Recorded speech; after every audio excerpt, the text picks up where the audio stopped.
अब हम देखेंगे post payment plans. Post payment plan का क्या मतलब है कि पेशेंट अपना ट्रीटमेंट देने के बाद अपने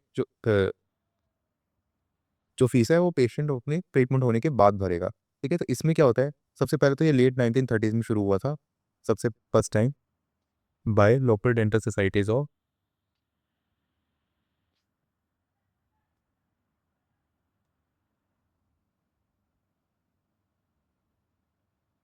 पेंसिल्वेनिया एंड मिशिगन। ठीक है, तो यहाँ पे सबसे पहले स्टार्ट हुआ। तो इसमें क्या होता है, इसमें पेशेंट जो है वो बोरो करता है money, borrow money from finance company या फिर बैंक से। ठीक है, इसमें क्या होगा, पेशेंट अपना पैसा जो है वो किसी फाइनेंस कंपनी या बैंक से बोरो करेगा। ठीक है, और फिर उसका डेंटिस्ट की फीस पे कर देंगे वो बैंक वाले। ठीक है, बैंक वाले डेंटिस्ट की फीस पे कर देंगे, उसके बाद एप्लीकेशन अप्रूव हो जाएगी और डेंटिस्ट को पेमेंट मिल जाएगी। ठीक है, डेंटिस्ट को अपनी पूरी पेमेंट एक तरह से बैंक दे देगा डेंटिस्ट को पूरी पेमेंट। अब जब ट्रीटमेंट हो गया तो उसके बाद जो पेशेंट है वो अपना जो उसने लोन लिया था एक तरह से वो उसकी इंस्टॉलमेंट्स भरता रहेगा। ठीक है, तो इसमें क्या होगा, patient borrows money from company या बैंक। ठीक है, after approval dentist gets full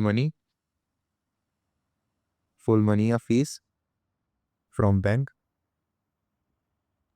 इसके बाद क्या होगा, पेशेंट अंडरगोस ट्रीटमेंट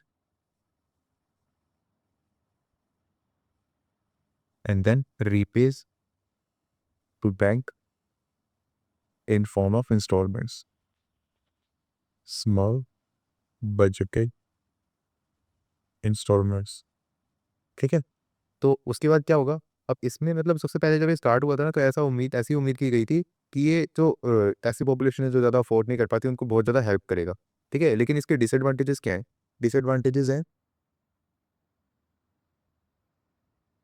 एक तो लोन डिफॉल्ट बोर्ड होते हैं, डिफॉल्टेड लोन मतलब लोग लोन ले लेते हैं उसके बाद वो भर ही नहीं पाते। ठीक है, तो डिफॉल्टेड लोन्स वो होते हैं। फिर दूसरा तो लो इनकम पेशेंट्स हैं, उनकी एप्लीकेशन ही रिजेक्ट हो जाती है, मतलब उनकी एप्लीकेशन एक्सेप्ट ही नहीं होती। एक तरह से मान लो उनकी इनकम ही नहीं है, उसको बैंक क्रेडिट वर्दी समझता ही नहीं है, उनको लोन देने के लिए वर्दी नहीं समझता, तो उनको लोन मिलते ही नहीं है, वो लोन नहीं मिलती तो इसलिए वो ट्रीटमेंट भी नहीं करवा पाते। और फिर तीसरा पॉइंट ये है कि मेनली लो इनकम पेशेंट के लिए यूज़ मतलब एक तरह से टेक्निक आई थी, लो इनकम पेशेंट के लिए मेथड स्टार्ट हुआ था, लेकिन उनको इतना ज़्यादा फायदा नहीं हुआ है। जो मिडिल क्लास इनकम जो है, जो मिडिल क्लास जो है, मिडिल क्लास पेशेंट जो है उनके लिए ये काफ़ी फायदेमंद रही। ठीक है, तो ये हो गया हमारा पोस्ट पेमेंट प्लान्स कंप्लीट।